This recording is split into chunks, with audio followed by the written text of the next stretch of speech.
ভারত বাংলাদেশ সীমান্তবর্তী এলাকার সাধারণ মানুষের পাশে দাঁড়ালো বিএসএফ। শনিবার দুপুরে সিভিক অ্যাকশন প্রোগ্রামের মধ্যে দিয়ে বিএসএফ এর জওয়ানদের সাধারণত দেখা যায় সীমান্তবর্তী এলাকায় নজরদারি রাখতে।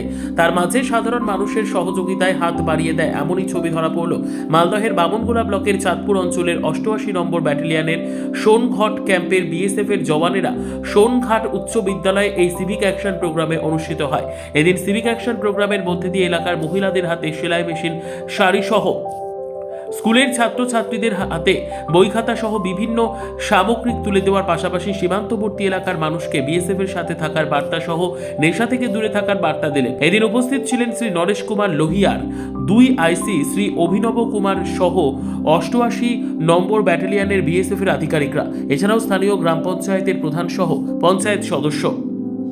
सिविक एक्शन प्रोग्राम है जो 88 बटालियन ने कंडक्ट किया है और ये सोनघाट के एक स्कूल में है और ये गवर्नमेंट ऑफ इंडिया द्वारा संचालित है। इसमें हम गरीब बच्चों को स्टेशनरी के आइटम्स बांटते हैं। जो गरीब लोग हैं बॉर्डर पॉपुलेशन के, उसमें उनके जो रोज़मर्रा की चीज़ें हैं वो हम डिस्ट्रीब्यूट करते हैं इस सिविक एक्शन प्रोग्राम में।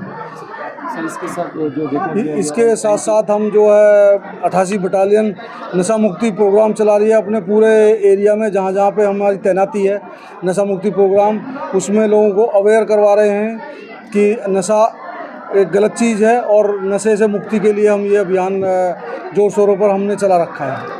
ब्यूरो रिपोर्ट, उत्तर बांग्ला संबाद।